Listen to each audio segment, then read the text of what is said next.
Hello guys, welcome back to my channel. ನಂಗೆ ರಾತ್ರಿ ಸ್ವಲ್ಪ ಹುಷಾರಿಲ್ಲ, ಸೊ ಅದಕ್ಕೆ ರಾತ್ರಿ ಥ್ರೋಬಾಲ್ ಪ್ರಾಕ್ಟೀಸ್ಗೆ ಹೋಗಿಲ್ಲ. ರೆಡಿಯಾಗಿ ಗಾಡಿಯಲ್ಲಿ ನಾನು ಬಾಗ್ಲೂರು ಕಡೆ ಬಂದೆ. ಸೊ ಅದಾದಮೇಲೆ ಬಸ್ ಎಕ್ಕೊಂಡು ನಾನು ಕಾಲೇಜ್ ಕಡೆ ಬಂದೆ. ಬೇಗನೆ ಹೋದೆ ಇವತ್ತು ಕೂಡ.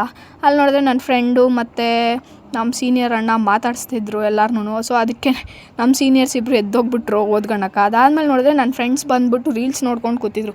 ಓದ್ಗಳ್ರೆ ಟೈಮ್ ಆಯಿತು, ಇನ್ನು 1 hour ಐತೆ ಅಂದರು ರೀಲ್ಸ್ ನೋಡ್ಕೊಂಡು ಕೂತಾರೆ ಬುಕ್ ಮುಂದೆ ಇಕ್ಕೊಂಡು. ಅದಾದಮೇಲೆ ನೀವು ರೀಲ್ಸ್ ನೋಡ್ಕೊಂಡಿರಿ ಅಂದ್ಬಿಟ್ಟು ನಾನು ನನ್ನ ಫ್ರೆಂಡು ಐಸ್ ಕ್ರೀಮ್ ತೊಗೊಬರೋಣ ನಡಿ ಅಂದ್ಬಿಟ್ಟು ಐಸ್ ಕ್ರೀಮ್ ತೊಗೊಂಡು ವಾಪಸ್ ಕಾಲೇಜ್ ಕಡೆ ಬಂದ್ವಿ. ಎಲ್ಲರಿಗೂ ತೊಗೊಬಂದ್ವಿ. ತರಲ್ಲ ಅಂತಿದ್ವಿ, ಬರಲ್ಲ ಅಂದಿದ್ರು ಅಂದ್ಬಿಟ್ಟು.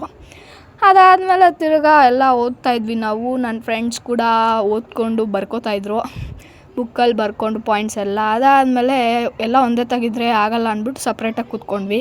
ನನ್ನ ಫ್ರೆಂಡು ಇದ್ರಕ್ಕೆ ಹಾಕ್ತೀನಿ ಆಮೇಲೆ ಓದ್ಕೊತೀನಿ ಅಂತ ಕೂತಿದ್ಲು. ಅದಾದಮೇಲೆ ನಾನು ಇವ್ರ ಹತ್ರ ಇದ್ದರೆ ಓದ್ಕೊಳಲ್ಲ ಅಂದ್ಬಿಟ್ಟು ಎಕ್ಸಾಮ್ ಹಾಲ್ ಕಡೆ ಬಂದೆ 45 minutes ಬೇಗನೆ.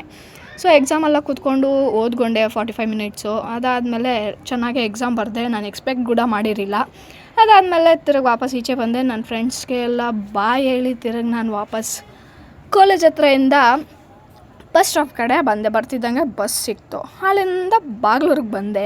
ಸೊ ಅಲ್ಲಿ ಗೇಟ್ ಬಸ್ ಸಿಕ್ತು. ಗೇಟ್ ಬಸ್ ಎತ್ಕೊಂಡು ನಡ್ಕೊಂಡು ಹೋಗಿ ಬರ್ತಿದ್ದೆ.